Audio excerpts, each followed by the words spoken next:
Soy Claudia Najul, nací hace 55 años, soy farmacéutica, me he dedicado siempre a la salud pública, he trabajado toda mi vida en el Hospital Luis Lago Mayore y también desde muy joven abracé a la política como una herramienta de transformación social. Y he desempeñado distintos cargos en el Poder Ejecutivo como directora de farmacología y de planificación de servicios de salud en gobiernos radicales. He sido senadora electa por la provincia de Mendoza, por el primer distrito, y actualmente soy ministra de Desarrollo Social, Salud y Deporte del gobierno de Alfredo Cornejo. Y bueno, en estas elecciones soy candidata a diputada nacional por Cambiemos, por este mismo gobierno, por este equipo de gobierno que quiere seguir transformando la provincia.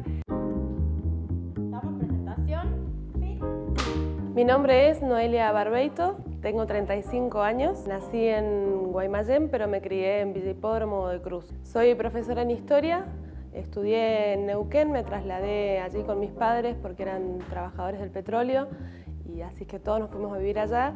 Y allá empecé a militar, estudiando Historia, en la crisis del 2001 también, y empecé a ver que el problema en realidad era cómo estaba organizada la sociedad. Así que desde allí milité, siendo estudiante, después siendo docente, y en el año 2013 ingresé como senadora provincial con Nicolás del Caño, así es que hace 3 años y medio que estoy en una función pública, podríamos decir, pero bueno, no ha sido con privilegios, no me he hecho ni más rica ni más pobre siendo senadora porque sigo cobrando como un trabajador. Presentación, Partido Intransigente. Mi nombre es José Luis Ramón, tengo 53 años y nací en Rufino, en la provincia de Santa Fe. Y mi principal actividad es ser activista de la Asociación Protectora. Presentación, Somos Mendoza. Mi nombre es Omar Félix, tengo 57 años, soy candidato a diputado nacional.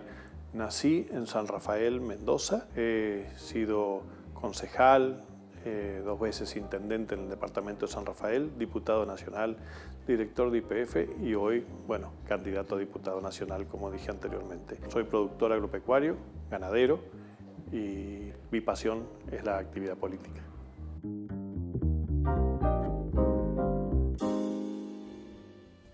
¿Qué tal? Muy buenas noches, bienvenidos. Nueva edición de Voces en Relieve, edición especial. Claro, es que estamos en época de campaña, queda muy poquito para las elecciones. Este 22 de octubre iremos a las urnas para elegir a 5 diputados nacionales por Mendoza, a la mitad de la legislatura y a la mitad de los consejos deliberantes de 18 departamentos. Y en este marco es por eso que nos hemos dispuesto a analizar el tema de las elecciones.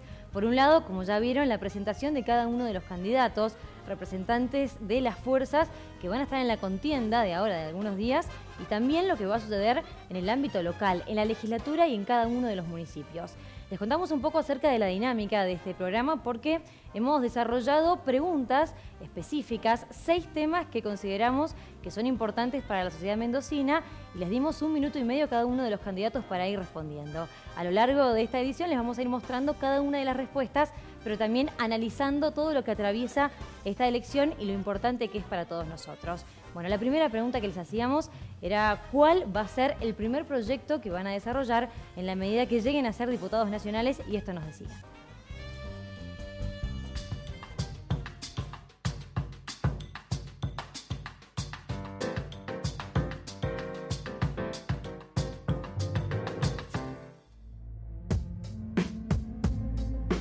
Nuestro primer proyecto va a ser el boleto educativo gratuito y tiene que ver con un reclamo que vienen haciendo los estudiantes de Mendoza, tanto del sur, del este, del Valle de Uco y también acá de Ciudad. Cuando preguntamos cuánto costaría, nos dijeron que alrededor de 120 millones que se podrían obtener si en la legislatura diputados y senadores dejaran de lado sus privilegios, o bien con cualquier otro recurso, ya que representa el 0,15 del presupuesto provincial. Para muchas familias significa la diferencia entre poder acceder al sueño de la educación pública o no, y nos parece que hay que hacerlo.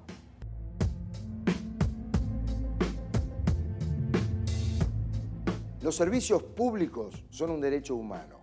Por lo tanto, tanto la producción del gas como la producción de la electricidad deben transformarse en un servicio público en la República Argentina.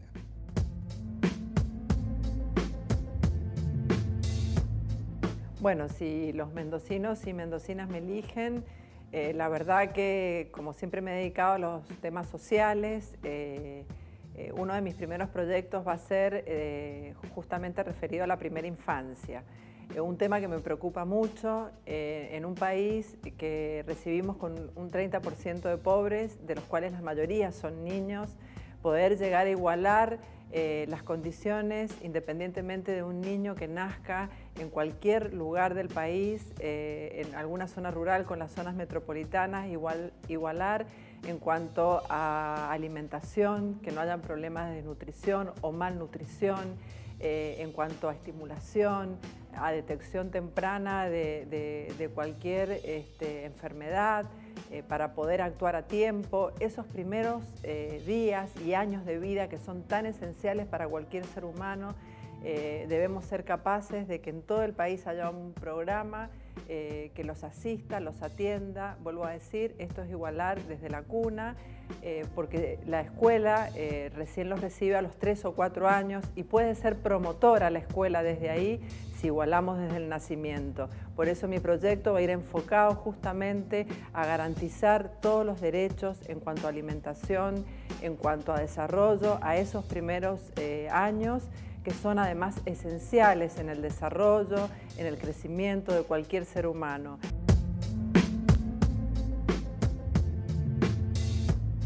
Bueno, el primer proyecto va a ser uno vinculado al trabajo joven, que no estoy inventando nada, lo estoy tomando de un ejemplo de la provincia de Córdoba, que es el proyecto Dame una oportunidad, así se va a denominar, que tiene que ver con una remuneración para el primer empleo de nuestros jóvenes, para poder de alguna manera incorporarse al mercado laboral.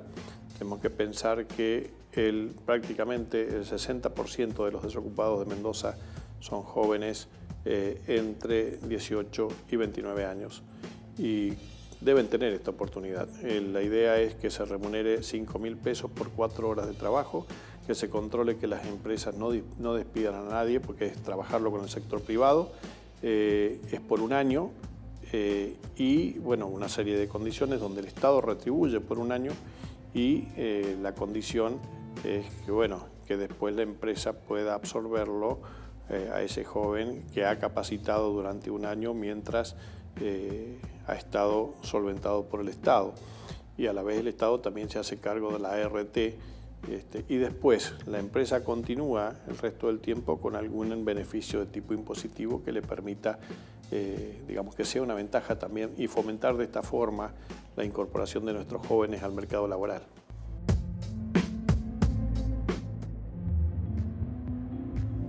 Muy bien, hasta allí entonces el testimonio de los candidatos, qué es lo que piensan o cuál es su propuesta de cara a este 22 de octubre. Pero por supuesto que el escenario ofrece un panorama para analizar, o al menos para tener en cuenta varios aspectos. Y para eso estamos en presencia de nuestros invitados, junto a Jorge Fernández Rojas. Él es director periodístico del Sistema de Medios de la Universidad Nacional de Cuyo. ¿Qué tal, Jorge? Bienvenido. ¿Qué tal? Gracias por la invitación. No, por favor. La presencia también de Rosana Villegas. Ella es periodista de Diario 1, pero también de Radio Niwin. ¿Qué tal? Sí, bienvenida. Sí. ¿Cómo estás? Buenas noches. Y Laura Prudencio, que ella es periodista de Radio Nacional. Bueno, la idea básicamente es poder conversar un poco acerca de esta campaña. Queda poco para las elecciones. ¿Cómo la ven a esta campaña? ¿Ha sido algo particular o se repite una vez más ciertos cassettes o ciertas teorías, paradigmas del resto de las campañas? Jorge, ¿qué opinas? Parece que no tiene nada nuevo. Más, creo que tiene poco y nada, casi. Una campaña de una elección de medio tiempo,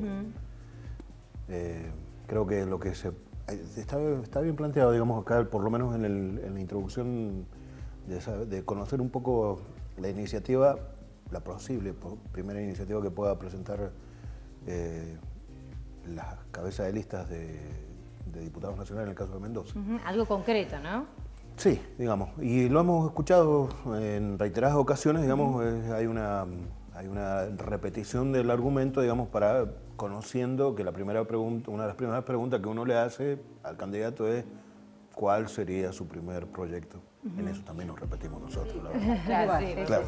Bueno, así que no, tampoco hay que argumentar, digamos, endilgarle claro, al candidato. Al candidato, en realidad hay una situación, me parece, de producto para vender, difícil de vender,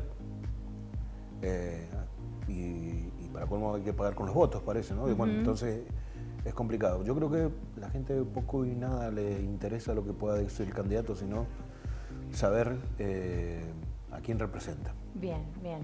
La percepción que tiene quizás de la fuerza. Claro. ¿A quién representan? ¿Creen eso también ustedes? Yo creo que también en esta campaña en particular ha sido una campaña más tranquila que otras, tal vez por lo que decía Jorge también, de que es una campaña una elección de medio término, una elección legislativa, pero me parece que no ha habido tanta, ¿cómo decirlo?, tanta repitencia en los medios, a pesar de que esa campaña se concentró en los últimos 25 días, digamos, en los medios, pero... A pesar de la agenda del oficialismo, ¿crees? Exactamente, sí.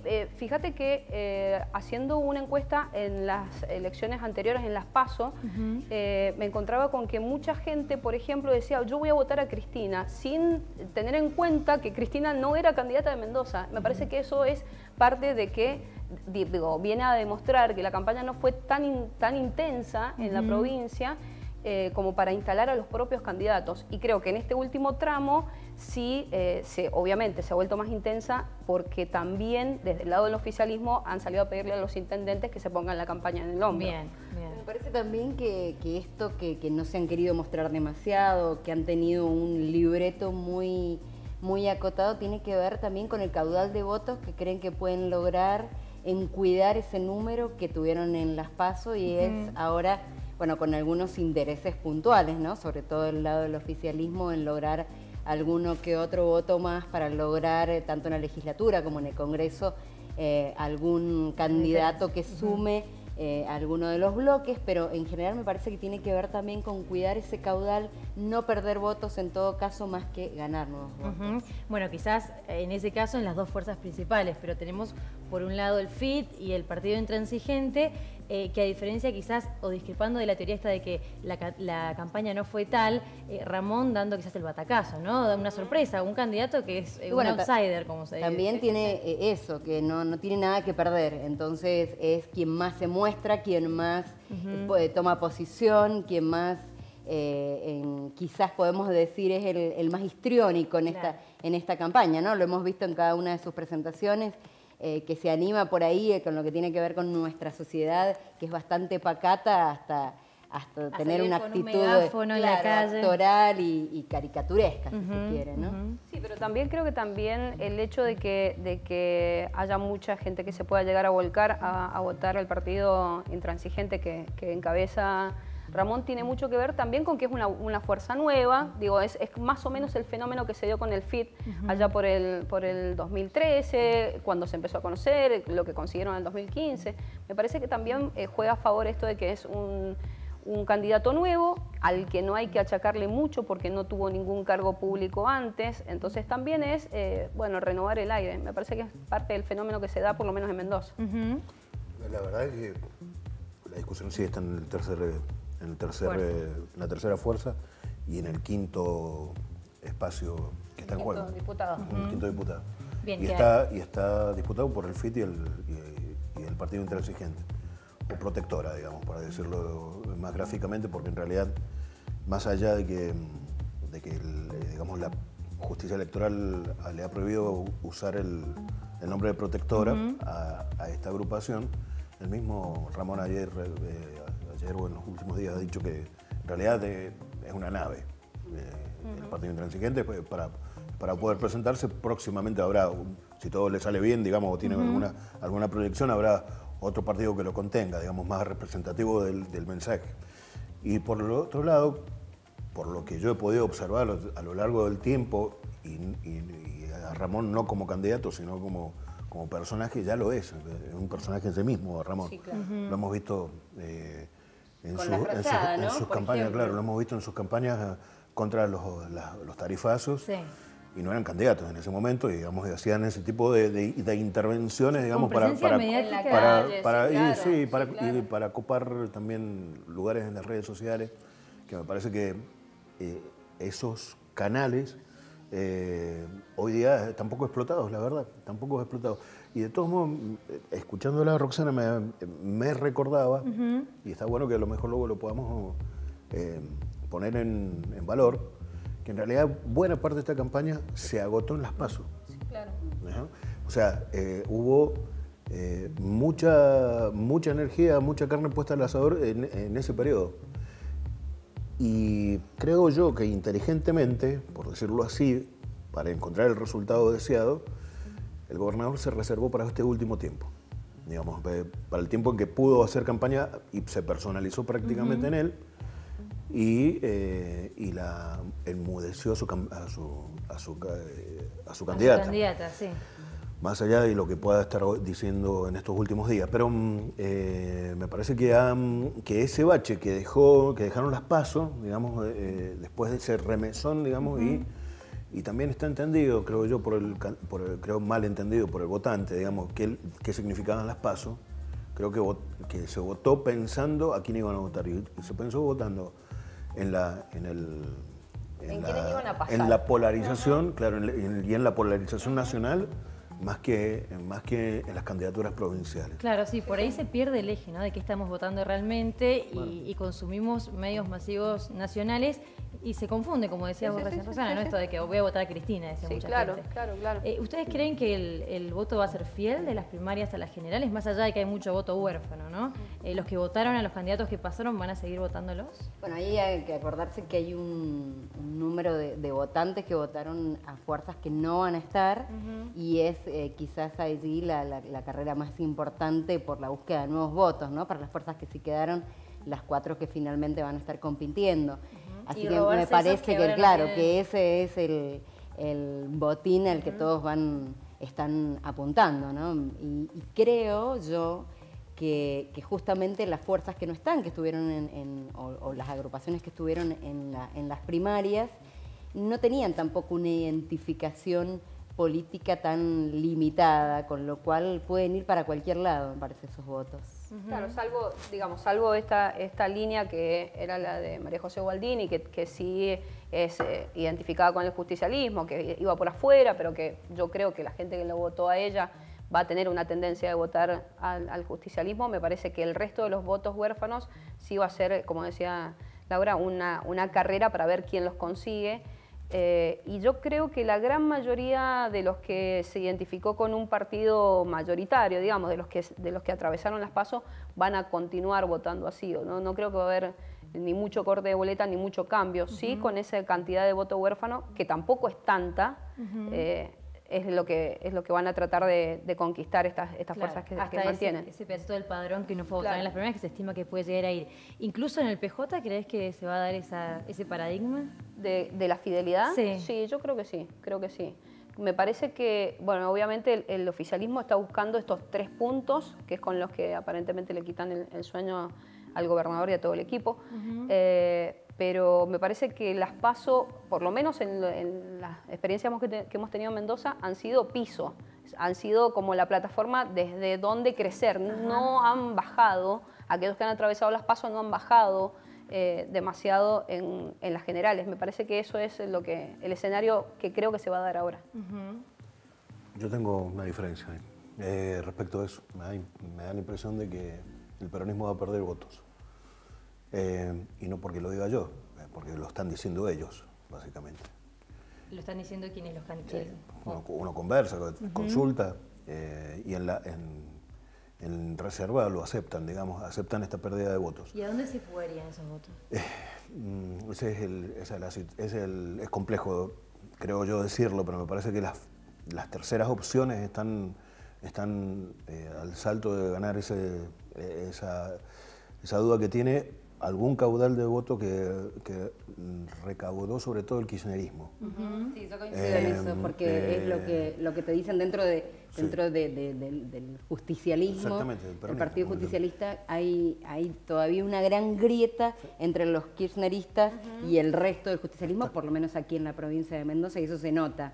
Y es esa gente la que tiene la duda hoy si a pesar de haber conformado una misma lista y haber arreglado los lugares de cada uno... Y haber mostrado una suerte de unidad. Sí, pero no es la unidad por ahí que tiene el votante. Es ficticio la unidad, está clarísimo, eso yo lo doy fe de eso, digamos, por lo que he podido observar, contar, mirar, escuchar, hasta apenas se definieron las candidaturas con las PASO, es decir, Félix y Juri, en cada uno en su lugar, se notó en el peronismo inmediatamente los dos andariveles, digamos, por los cuales se venía.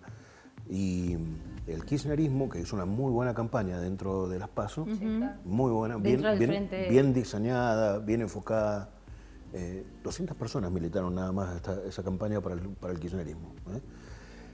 E inmediatamente pidieron pista, digamos. ¿Y sabes qué es pista concretamente? Para decirlo, recursos, fondos. Y la conducción se lo negó. Por lo cual, hasta un día antes de que proclamaron las candidaturas ellos mismos y dijeron que estaban todos unidos, no era para nada cierto eso. Y eso terminó derivando en que el dinero para la campaña nunca le llegó al kirchnerismo, y están haciendo una campaña similar a la que hicieron en las PASO. Por lo cual ha habido una baja de expectativa entre los mismos votantes que votaron al kirchnerismo o votaron al peronismo, pero desde esa vertiente, y me parece que ahí están los tiburones del Partido Intransigente y del FIT dando vueltas, me da la impresión. Es una observación que lo digo con alguna seguridad por las consultas que uno hace a diario o le llegan la información concretamente. Y en este marco, ¿cuánto creen que puede llegar a influir a nivel nacional? Porque sabemos que 5 diputados nacionales no harían la diferencia en un congreso, pero a nivel simbólico o ideológico. Lo que pasa es que van a formar parte de bloques, bloques que también es otra de la madre de las batallas a nivel nacional, porque bueno, allí está la figura del presidente Mauricio Macri, se juega la segunda parte de su mandato y con proyectos, con leyes que de alguna manera están trabados, tanto, bueno, principalmente en la Cámara Alta, ¿no? donde el oficialismo tiene muy pocos números, pero también con esta nueva conformación es que hay muchas esperanzas en que se pueda modificar, más con la llegada de la expresidenta, que es seguro va a ser senadora nacional. Ya Miguel Ángel Pichetto ha dicho que va a tener que formar bloque aparte. Entonces, bueno, están las miradas ahí, porque en relación a las PASO, el oficialismo no le puede ir peor, o sea, no hay posibilidades. Entonces, están pensando en que con 1 o 2 más integrantes que puedan sumar en las elecciones de octubre sería una muy buena elección de cara a lo que pueda pasar en esta segunda mitad del gobierno, ¿no?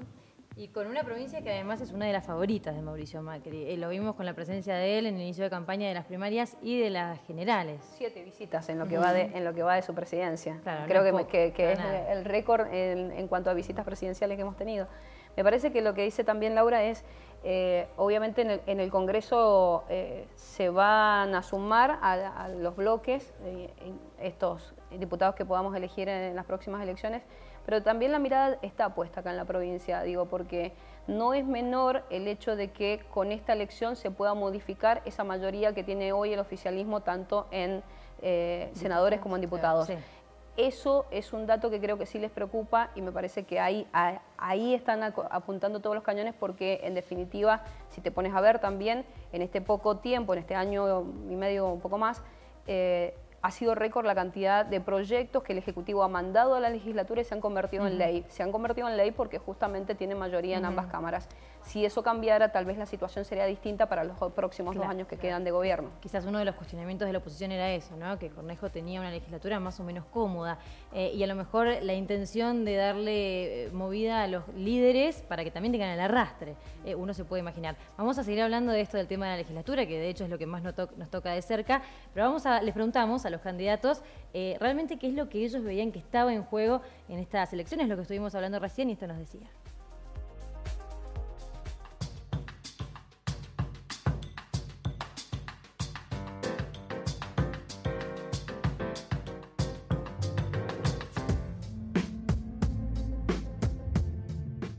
Bueno, en estas elecciones no se vota presidente, no estamos en un balotaje, se votan quienes van a ir al Congreso Nacional y también a la legislatura provincial y a los consejos deliberantes a debatir grandes temas que se van a discutir en la Argentina. En primer lugar, tiene que ver con la reforma laboral, la reforma previsional, la reforma tributaria, la reforma educativa también.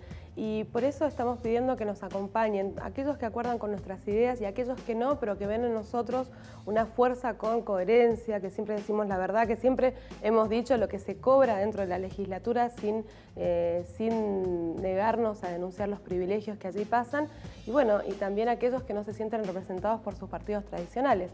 Pero tiene que ver con ir al Congreso Nacional a plantar postura, a decir lo que de verdad allí se está tratando y desde ya acompañar afuera también del Congreso a todos los que están luchando por sus derechos.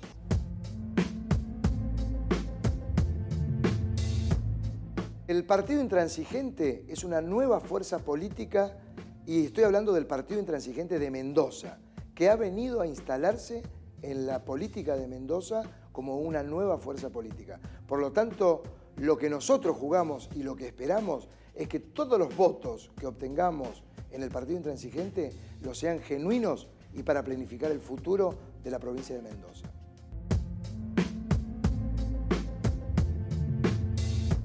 Creo que estas elecciones son tan o más importantes que las del 2015. El 2015 la gente mayoritariamente eligió un cambio y en estas elecciones se pone en juego justamente seguir con esa Argentina y esa Mendoza de cambio, que se puede gobernar, que se puede tener un proyecto de república honesta, transparente, que se puede luchar contra las mafias, contra la corrupción, como estamos haciendo, que se puede lograr en Mendoza una provincia ordenada, con 180 días de clases, las escuelas públicas igual que las privadas, que se puede tecnificar y poner a nuestros hospitales al mejor nivel de la salud, tanto pública como privada, que se puede ir contra el delito organizado, con un Estado organizado, se puede tener una policía inteligente que haga inteligencia criminal, que esté en las calles, que esté realmente cuidando a los ciudadanos, que se haya reactivado la obra pública, que se paguen los sueldos en tiempo y forma.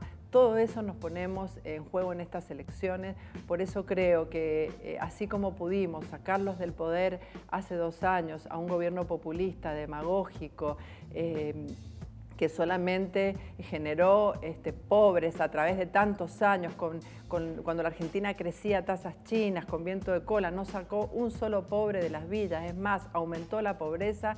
Creo que justamente, además de haberlo sacado, ahora lo que tenemos que hacer es impedir que nos condicionen desde el Congreso, los consejos deliberantes y las legislaturas provinciales.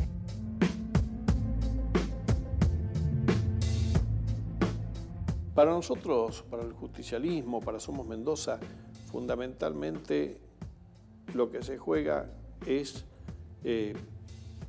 el modelo social, político y económico que se aplica en la Argentina. Nosotros sabemos que hay mucha gente esperanzada en la supuesta promesa de un paraíso que a nuestro criterio consideramos que no va a llegar. Y no es que nosotros queramos ser portadores de malas noticias, no nos gusta ese rol, pero somos conscientes de esta realidad porque esta película ya la vimos. Este modelo en la Argentina se aplicó quizás en los años más duros, un modelo de concentración, de la teoría del derrame, que también la vimos, que en algún momento hay que generar riqueza y que en algún momento se genera y quienes obtienen esa riqueza hacen que esto empiece a derramarse y que llegue a los demás sectores. Eso no ocurre nunca. Los dueños de la riqueza hacen que las paredes de ese vaso donde se acumula sean cada vez más altas. Y de esta manera lo que hay es un modelo de concentración cada vez mayor y de pobres también cada vez mayor. Nosotros creemos que este es lo fundamental de esta elección, el debate del modelo social, político y económico que se está aplicando en la Argentina.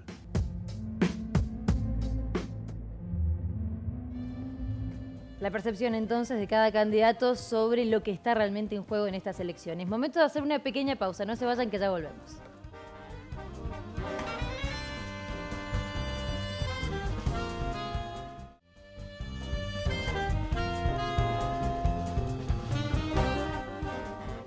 Seguimos en esta edición especial de Voces en Relieve analizando el tema de las elecciones. Bueno, queda muy poquito para ir a las urnas y la intención de este programa es al menos poder analizar qué es lo que va a pasar después de votar.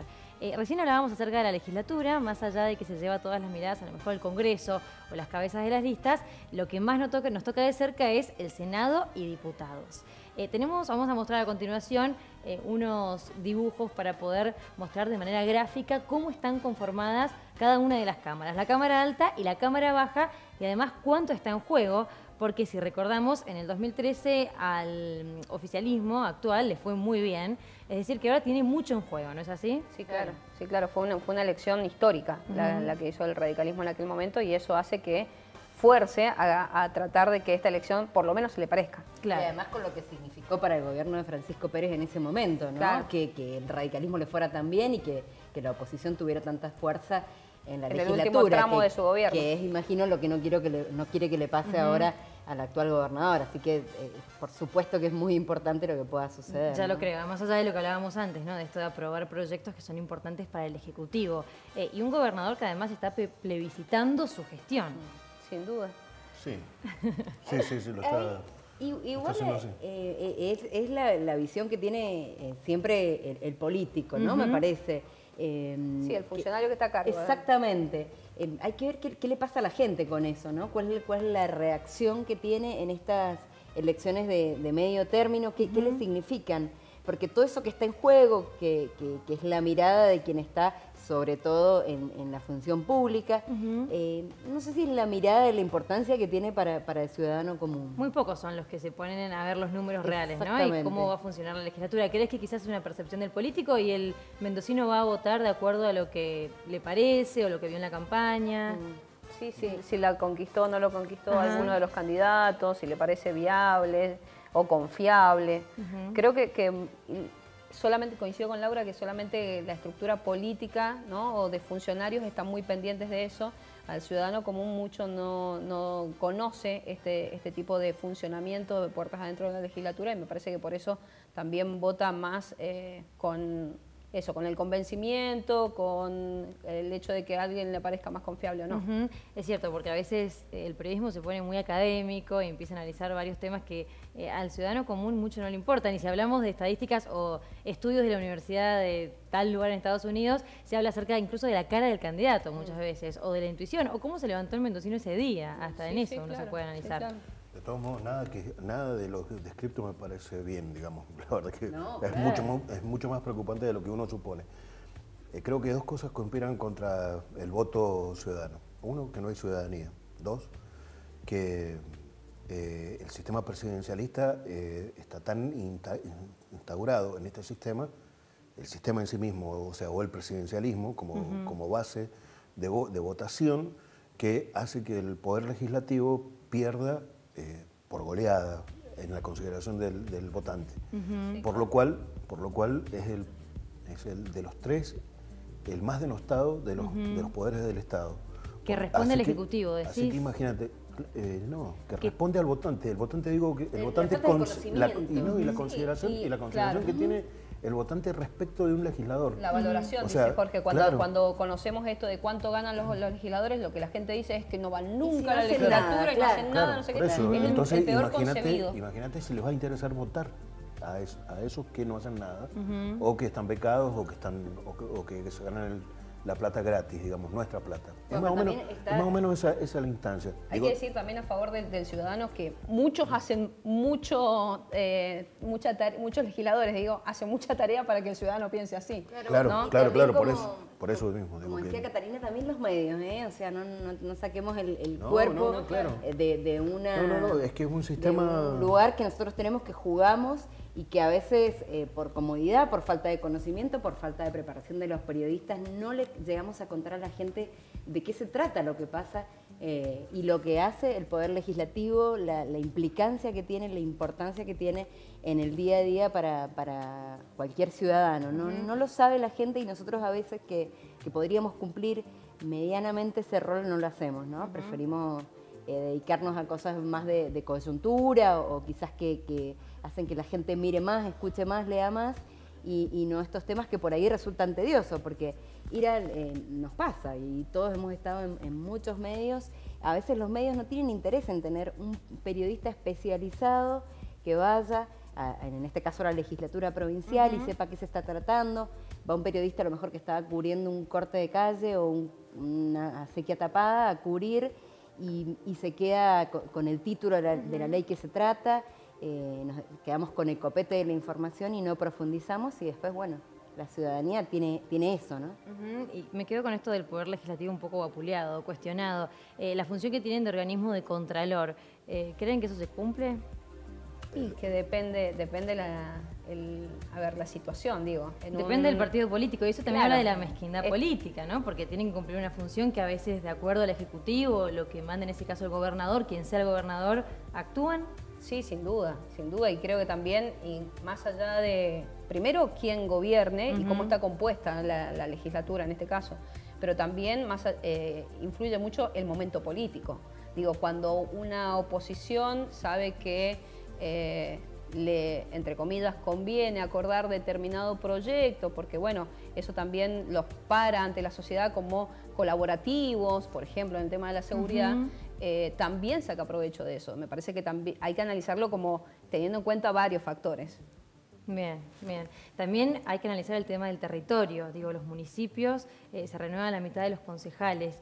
Y Cornejo que ha tenido algunas sorpresas, sobre todo en lo que tiene que ver a departamentos específicos, por ejemplo Santa Rosa, a donde mucha gente cortó boleta, por ejemplo, y en el sur de la provincia. Y en el Valle de Uco. Y en el Valle de Uco también. Bueno, la campaña tuvo que ver un poco con esto, ¿no? Esto de caminar el territorio. ¿Cómo vieron esa parte de la campaña? Es la campaña que no se ve, básicamente. Es lo que te decía precisamente, que cómo hizo el kirchnerismo para obtener todos los votos que obtuvo durante la campaña de los PASO. Producto de caminar la calle. Mapeó, sobre todo el Gran Mendoza, el primer distrito, y se dio cuenta dónde tenía que ir, digamos, o sea, mejor dicho, estableció los lugares donde tenía que ir a instalar la imagen de Cristina, básicamente.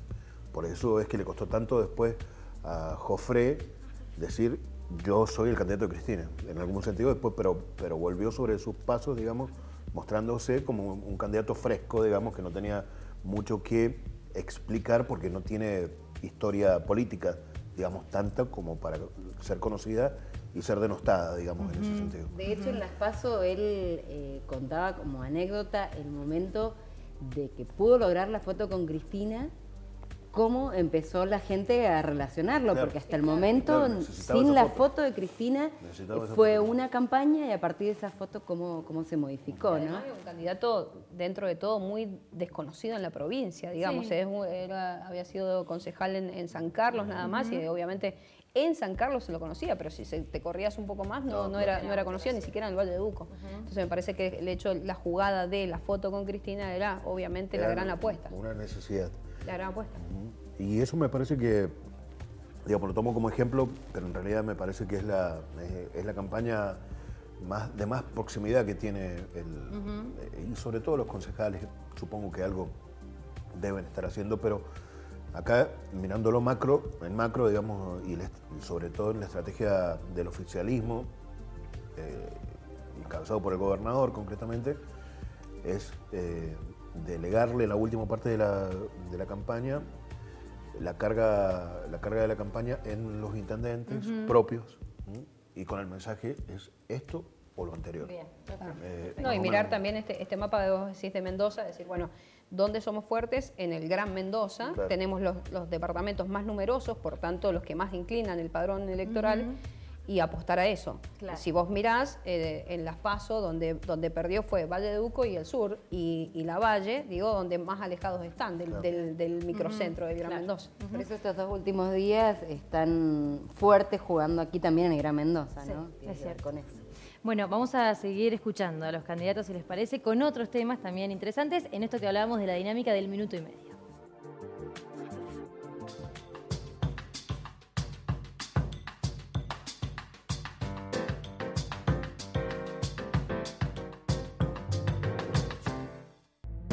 Bueno, como senadora provincial nosotros ya hemos ocupado un rol dentro de la legislatura provincial denunciando los dietazos, llevando adelante una agenda que defienda los intereses de las mujeres, de los trabajadores, de los jóvenes y también bueno, denunciando allí todo lo que era ajuste o todo lo que tenía que ver ir en contra de los intereses de la mayoría del pueblo. Creo que parte de ir al Congreso Nacional tiene que ver con esto, con que no se transformen esos lugares en una escribanía o en lugares de simulacro donde ya por los números uno sabe cómo se va a votar, sino que sean verdaderos lugares de debate y sobre todo donde podamos llevar la voz de los que no tienen voz allá adentro y por eso queremos estar en el Congreso Nacional y fortalecer un bloque junto con Nicolás del Caño, Miriam Bregman, Raúl Godoy y Alejandro Vilca, que son dos obreros tanto de Neuquén como de Jujuy respectivamente. El principal rol de un legislador nacional en el Congreso tiene que ver con el control del Poder Ejecutivo. Para comenzar, voy a participar en todas y cada una de los procesos de audiencia pública en los que se traten los servicios públicos. Y comienza en este noviembre, comienza la primera audiencia del gas, en donde pretenden producir un desbarajuste en el cobro de este servicio público. Bueno, tenemos distintas herramientas constitucionales, desde pedidos de informes o alguna citación a algún funcionario. A mí me parece que acá lo más importante destacar es que el Congreso está recuperando protagonismo político. Ha dejado de ser un lugar de obediencia, como fue en los últimos años, lamentablemente, o una escribanía, para volver a ser un lugar donde se discuten las grandes políticas nacionales. Y a ese Congreso es al que aspiro a llegar para defender los intereses de la provincia y estar atentos a cualquier proyecto de ley desde nuestra bancada a representar y hacer lo políticamente correcto para que nuestra provincia no se vea perjudicada absolutamente en nada. Ese es el Congreso que viene, un Congreso abierto, plural, que más que, y además de dictar leyes, también se marcan líneas políticas estratégicas, se distribuyen obras, se discute presupuesto. Bueno, ahí queremos estar representando todos los intereses de nuestros comprovincianos. Bueno, desde luego que esto se hace cumpliendo el rol, primero que nada, fundamentalmente poniendo el foco en las comisiones en las que uno va a participar cuando llegue a la Cámara. Desde luego que hay áreas que son importantísimas, como es el área de obra pública, energía, en general todas las áreas son importantes, pero hay algunas que requieren mucha mayor actividad de control. En esto lo quiero hacer en participación con, no solo el trabajo en comisiones, sino con una actividad intensa, con desarrollo en las áreas involucradas. Es decir, por poner un ejemplo, si se trata de obra pública y hay que tener control sobre la obra pública, no es solo ver los expedientes, sino también ver en el terreno la obra de qué se trate, cuáles empresas son las beneficiadas, cómo han sido los procesos licitatorios, por poner un ejemplo. Y esto se traslada a las demás áreas del Estado en las cuales uno pueda tener participación, ¿no?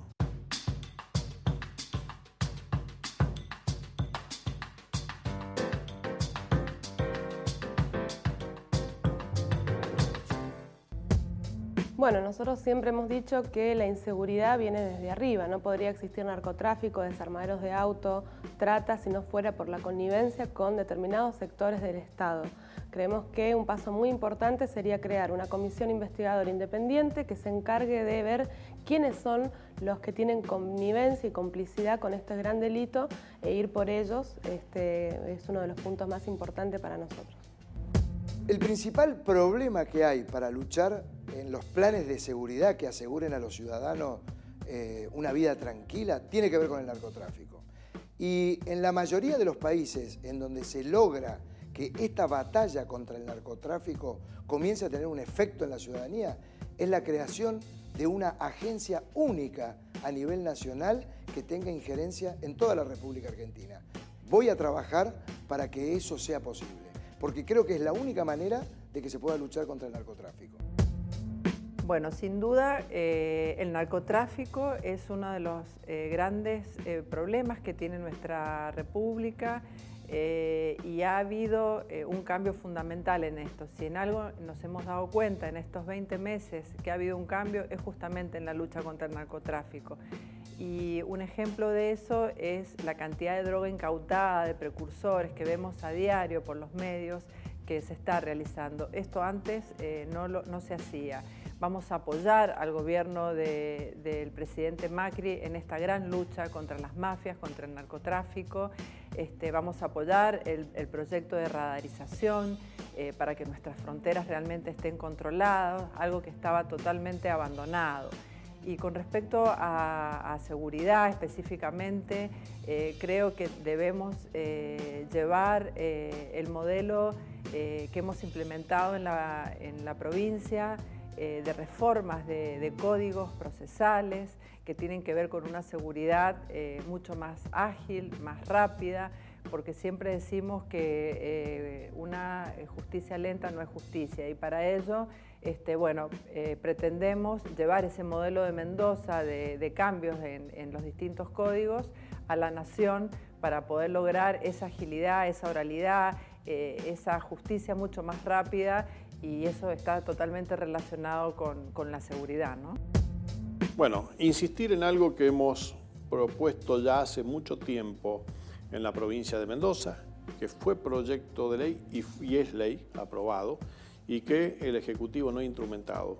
Creo que en el tema del narcotráfico hay que tener un sistema de control de ingresos y egresos en la provincia y de tráfico en el país, el tráfico en general.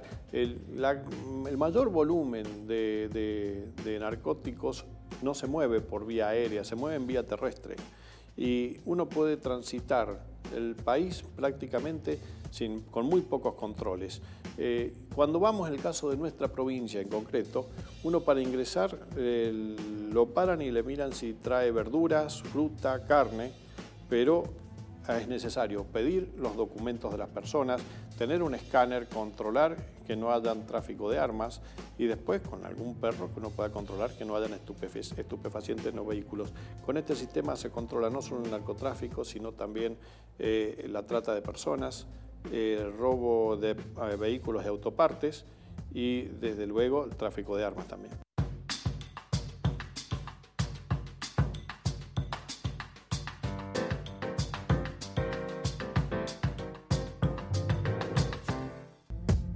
Bueno, la actual ley de coparticipación es una ley claramente unitaria que favorece a Nación. En los años 90 se descentralizó la educación y la salud pública y se le tiró la pelota a las provincias. Creemos que parte de empezar a hacer una coparticipación que tenga que ver con los intereses es volver a centralizar salud, volver a centralizar educación y desde ya aumentar los recursos vía, podría ser la renacionalización de los hidrocarburos o vía también volver a cobrarle a las patronales agrarias y a las mineras lo que Macri dejó de cobrarles ni bien asumió su gobierno. Pero nos parece que volver a centralizar salud y educación y que no dependa de cada provincia, sino que Nación se haga cargo, es un paso muy importante para que no haya desigualdad entre las provincias con respecto al acceso a estos derechos tan básicos. Lamentablemente, en los gobiernos del pasado, representando intereses económicos que no son de los de la provincia, nuestros vecinos como San Luis, San Juan, Río Negro, han obtenido porcentajes de coparticipación de los dineros que recauda la FIP mucho mayores a los de Mendoza. Es momento de que todos los legisladores que representemos a Mendoza en el Congreso de la Nación nos juntemos para que ese tema se modifique y se logre aumentar el porcentaje de coparticipación para Mendoza. Y hay un tema más, que tiene que ver con la educación. Actualmente recibimos un 6% del reparto de los dineros que van para el sistema de educación. Tiene que llegar al 8%. La verdad que tenemos una gran deuda, la democracia y los políticos con el tema de coparticipación, ya que en la reforma de la Constitución ya se planteó la necesidad de discutir una nueva ley de coparticipación. Eso no se ha hecho, el presidente Macri ha dicho que va a dar esta discusión, vamos a tener esta posibilidad de volver a discutir entre todas las provincias una nueva ley de coparticipación y acá la postura debe ser muy clara, en defensa por supuesto de nuestros intereses, evitando esa discrecionalidad que ha habido en la entrega de fondos, que vivimos en los últimos 12 años, que todo sea mucho más transparente, que todo sea mucho más equilibrado, que haya presupuestos acordes. En los años 90 se les transfirió a las provincias todo lo que tiene que ver con salud y con educación, pero no se hizo la correspondiente transferencia de los fondos. Por lo tanto, debemos poner en discusión todo esto para lograr un país mucho más equilibrado, respetando, por supuesto, como base lo que ya tenemos, y en eso aspiramos a recomponer mejor esa coparticipación para cumplir efectivamente con los derechos de nuestros ciudadanos. Bueno, desde luego que es muy injusta. Pero también conocemos perfectamente la realidad, conozco perfectamente la realidad de que para modificar la ley de coparticipación se necesita la unanimidad, el acuerdo y la unanimidad de todos los gobernadores del país, cosa que es muy difícil obtener porque quien tiene beneficios no va a querer cederlos. Creo que debemos trabajar, pero de forma muy intensa, en los fondos que el Ejecutivo Nacional maneja en forma discrecional y que puede distribuir de diferentes maneras en diferentes provincias. Uno lo ve, por ejemplo, en el proyecto de presupuesto actual, donde, por ejemplo, la provincia de San Juan tiene en obras asignadas 41.000 millones de pesos, mientras Mendoza tiene 28.000 millones de pesos. Esto es una forma de manejo discrecional de recursos nacionales que de alguna manera nos afectan también y que no tiene que ver con la coparticipación. La coparticipación es difícil de modificar. Esto es real, pero también es mucho mayor el flujo de fondos que se manejan desde el Estado Nacional en forma discrecional que lo que son los fondos coparticipables.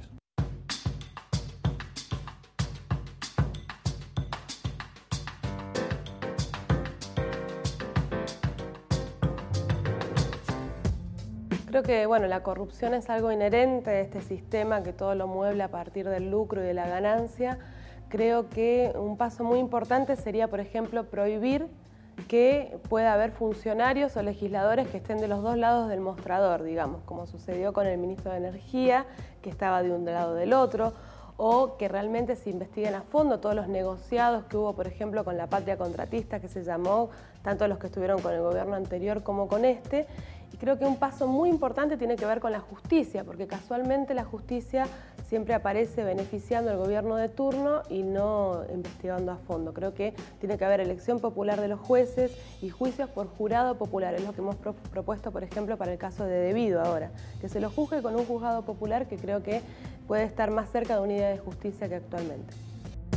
En el Congreso de la Nación, la única manera de poder abordar la problemática de la corrupción estructural es que todos los procesos en los que se discuta o se ponga en cuestionamiento la conducta de los funcionarios del Estado sean juzgados por juicio por jurado. Los ciudadanos somos los que tenemos que resolver los temas de corrupción.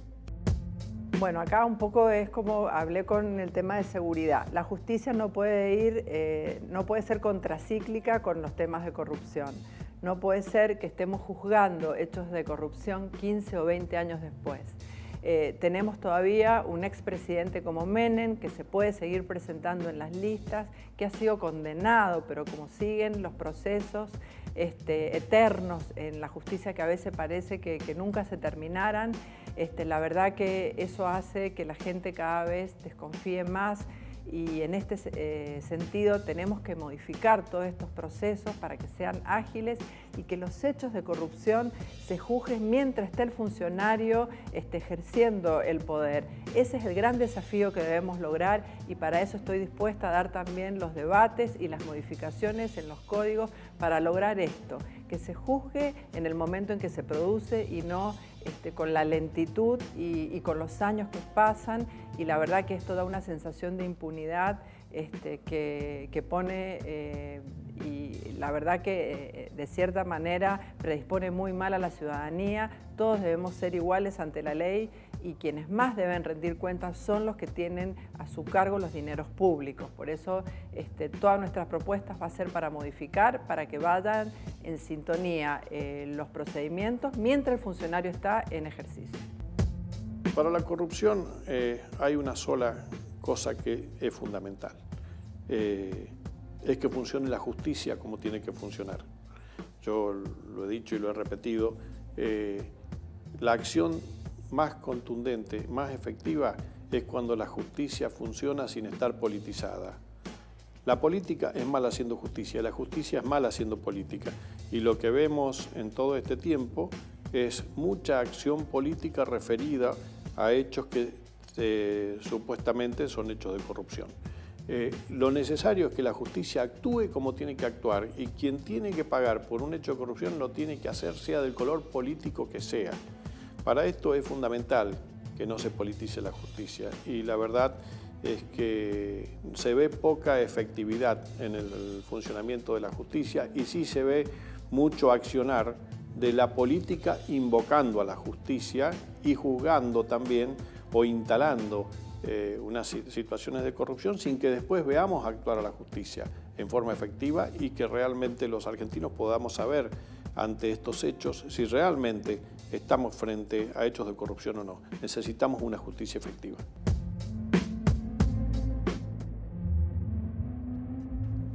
Muy bien, hasta allí entonces el testimonio de cada uno de los candidatos, y nosotros nos vamos despidiendo de nuestros invitados. Muchísimas gracias por estar aquí presentes.